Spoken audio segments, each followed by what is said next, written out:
Good afternoon. I'm Regina Strong. I'm the Environmental Justice Public Advocate, and if you've been here for the last 3 days of the conference, you already know that. So I want to thank you all for joining us. We've had really robust conversations. It's been a great conference, and it's our first one. So please be sure to give us feedback. We'd love to hear what you thought of the conference and what you'd like to see in the future. We're extremely pleased to have with us as our final keynote speaker, Chair Brenda Mallory. She's the 12th chair of the Council on Environmental Quality, and she's the first African-American to serve in this position. As chair, her primary role is to advise the president on environmental and natural resource policies. She also staffs the White House Advisory Council on Environmental Justice and the Interagency Council. So without further ado, I'm going to pass things off to Chair Mallory. Thank you so much for joining us this afternoon. Absolutely. Thank you, Regina. It's just a pleasure to be here. Good afternoon, everyone, and thank you so much for inviting me to join you today. I am thrilled to be part of Michigan's first ever Environmental Justice Conference. As you just heard, I'm Brenda Mallory, and I'm the 12th chair of the White House Council on Environmental Quality.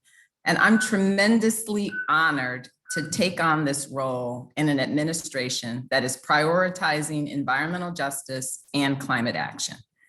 I'm so glad you already had a chance to hear from my friend and colleague, EPA Administrator Michael Regan, earlier this week.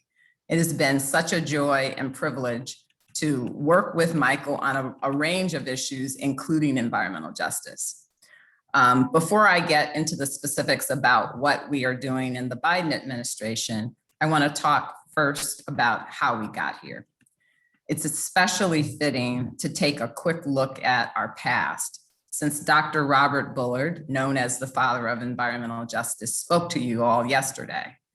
Dr. Bullard and other environmental justice advocates have been raising alarm bells for decades that pollution disproportionately impacts Black and Brown communities. And we have been painfully reminded of this truth during the pandemic, with Black Americans disproportionately dying at a higher rate from COVID-19, in part because of the higher rates of long-term exposure to air pollution. These experts, like Dr. Bullard, have devoted their lives to moving environmental justice to the forefront of policy. And for that, I say thank you. One of my favorite Maya Angelou quotes is, "Do the best you can until you know better. Then when you know better, do better." We know better. It's long past time to do better. At the White House, we hope to honor the work of, we hope to honor the work of the leaders and advocates who came before us by incorporating equity for overburdened and underserved communities throughout the administration's policy initiatives. President Biden's approach to environmental justice is guided by a couple of core beliefs. First, that every single person has a fundamental right to drink clean water and to breathe clean air. And second, that for too many people, we have failed to deliver those basic protections.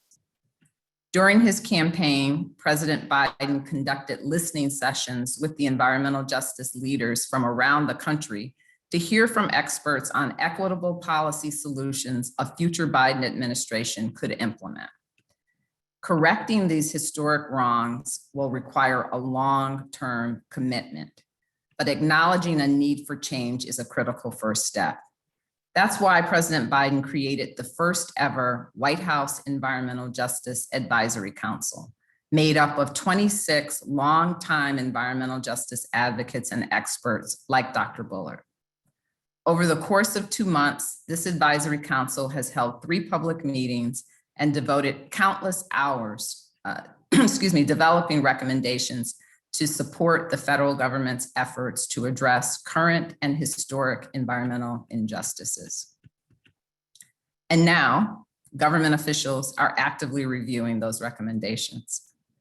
This is one part of a multi-step process by the Biden administration to implement a whole of government strategy to environmental justice. Importantly, these recommendations reiterate how vital community input and stakeholder engagement are to President Biden and Vice President Harris as we develop equitable climate policies. In this administration, we know that we must take a holistic look at the impacts of our policy choices. Because of this, the president has also established the White House Environmental Justice Interagency Council. I am honored to chair this effort and to have such strong environmental justice partners as the heads of agencies like Administrator Regan at EPA, Secretary Deb Haaland at the Department of Interior, and Secretary Pete Buttigieg at the Department of Transportation. But it doesn't stop there. My team at CEQ is working with every single agency to take a whole of government approach to pursue environmental justice while addressing climate change. We are developing a climate and economic justice screening tool. This will help us identify and target the communities most in need, and it will inform equitable decision-making across the federal government. Additionally, President Biden has set the goal of delivering 40% of the overall benefits of relevant federal investments in clean energy and infrastructure to historically disadvantaged communities. We're calling this the Justice 40 initiative. Now, if many of the initiatives I've spoken about today, like the Advisory Council and the screening tool, sound familiar, that's because state and local leaders have helped show us the way. We don't have to look any further than your governor. Governor Whitmer has been leading the way here in the Great Lakes state through her executive order 2 years ago that created an interagency environmental justice response team. Much like President Biden has done for the federal government, Governor Whitmer set a vision and direction for her administration that prioritizes addressing environmental injustice. As you know, the Whitmer administration created the state's first Environmental Justice Advisory Council, the Michigan Council on Environmental Justice. And I know that many folks here today are in the process of developing the state's first environmental justice screening tool. While there is no doubt that it is a busy time for the Biden administration and CEQ, we are grateful that states like Michigan have governors who are leading by example and showing how prioritizing equity and environmental justice early in an administration can result in real, tangible change in people's lives. But we are also mindful of the work that we have ahead of us. From Detroit's 48217 zip code, which, as you know, is one of the state's most polluted zip codes because of the cumulative impacts from multiple industrial plants, to the Flint crisis, to water affordability issues in Detroit. Knowing that our work is far from over, I am thankful for the network of strong environmental justice advocates and community organizations, like many of you here, that have been on the front lines battling these issues for decades. So that is what I leave you with today. Stay engaged. Continue to offer feedback and guidance as we implement President Biden's plan. Our charge is to think broadly and inclusively about how to implement equitable policies that improve the quality of all Americans' lives now and for decades to come. We have a chance to make a real difference in people's lives. That is what makes me excited to come to work every day. I am eager to roll up my sleeves and to get to work alongside of many of you. So thank you for the work that you do every single day, and thank you for inviting me to join you today.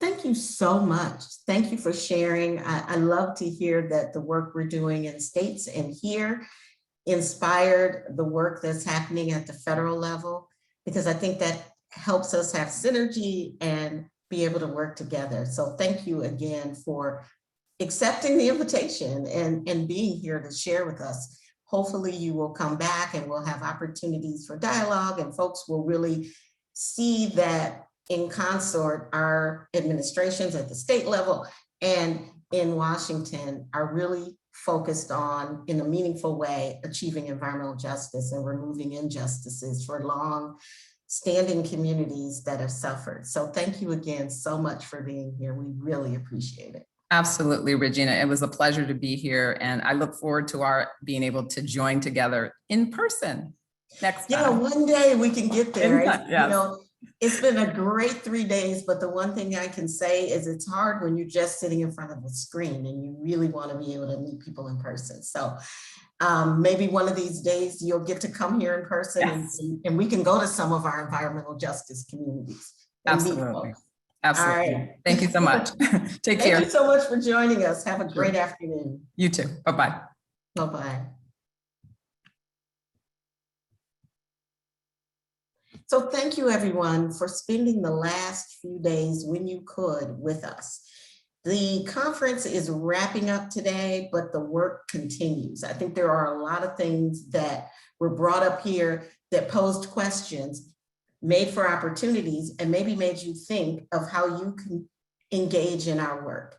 Many of you who are part of this session and have been part of the conference are already warriors working to improve communities, working to address injustices, working to hold government at the local, state, and federal levels, hold our feet to the fire. But also, I hope you're willing to work with us to achieve environmental justice. It is more than just a goal, it's an imperative. So as we move forward with our work, we have to think of ways, and we want to hear from folks. Katie and I, in the Office of the Environmental Justice Public Advocate, have really worked hard in the last 2 years to help build a foundation for the work that we have ahead of us. But we're under no illusion that creating a structure gets us to change. We know we have to continue to work alongside all of you. So if you have ideas, if you want to engage our office, we are very easy to find and very easy to reach. If you go to michigan.gov/environmental justice, all of our information is out there. And you can reach out to us. Please join us in our effort to move forward, not just from a government level, but really in a grassroots community effort. I want to thank the partners who were part of this conference. I also really want to thank the members of the Michigan Advisory Council on Environmental Justice who helped with the planning and were integral parts of many of the sessions and part of the work. That's why you want an advisory council on environmental justice, to help you understand what you need to cover and continue to hold your feet to the fire while working with you to communicate and work forward. So I want to thank the members of the MACI-J. I also want to thank the members of the Interagency Response Team on Environmental Justice from varying departments across the state. If you were in the session on the first day when we talked about the state prioritizing environmental justice, then you know that they are also part of the planning of this conference and an integral part of the work that we're doing on environmental justice moving forward. I also really want to thank the Eagle team, and I'm going to hand it over to Katie to go more in depth about who else we want to thank. But please reach out to us. Let us know how you want us to address environmental justice. I know my advocates will, I know my activists will, they always do, and I appreciate the input all the time. So I'm gonna pass things over to Katie to just thank some more folks, because so many people made this conference a success, and we're really excited for our first conference on environmental justice. We know there was a lot of pent up demand. So really this time I'm gonna hand it over to you, Katie. I say that, then I keep talking, I'm sorry. Thanks, Regina. Yep, so again, I'm Katie Cruz, Environmental Justice and Tribal Liaison. And as I reflect on the last 3 days, I'm encouraged and excited about the opportunities ahead of us with the renewed commitment, momentum, and resources to really make an impact in communities.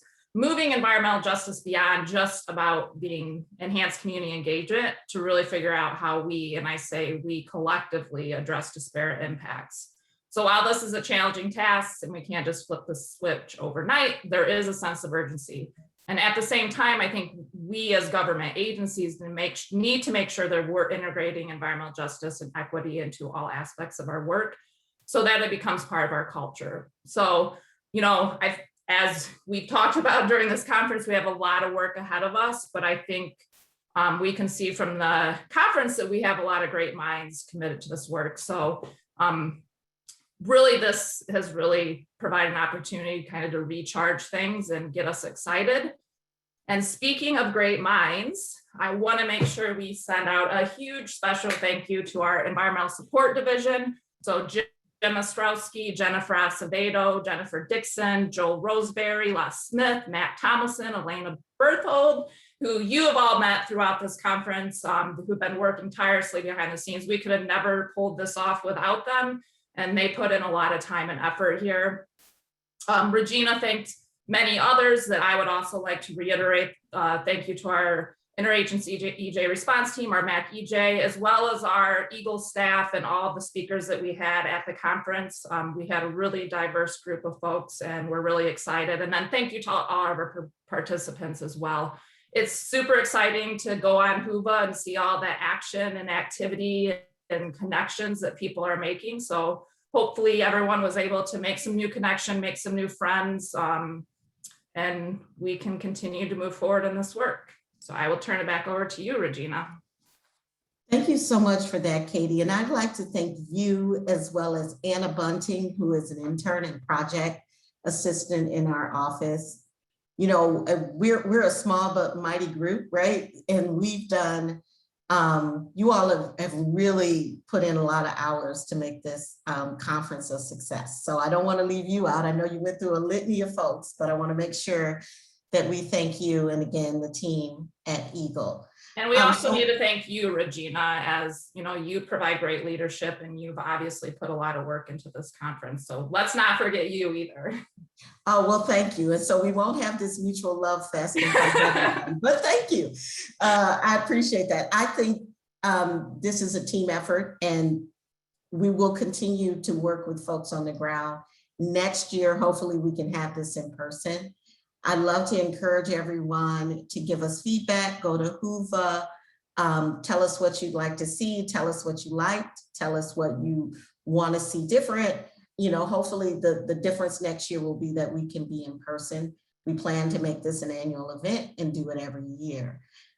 So with that, I am going to close this conference out after 3 long days. Thank you all for being part of it. You know, rate the sessions, not just the conference. If you remember to go what you thought of the sessions you saw on Tuesday or Wednesday or even today, you can do that. The sessions are also recorded and they're posted on HUVA. So you can go out and look at them again or share them with folks that you think should really see them. You know, please let us know what you think. I want to thank all the participants over the last few days. You know, we talked about how, you know, how really difficult it is sometimes to have these conversations across groups. You know, I am so encouraged that we had the level of participation, not just from outside of government, inside of government. As Katie mentioned, our goal is to figure out ways to be as intentional about integrating environmental justice into how we do what we do. You know, as many of the policies and things that government did in the past, you know, have put some communities at a disadvantage. So with that note, I want to thank you all once again for participating.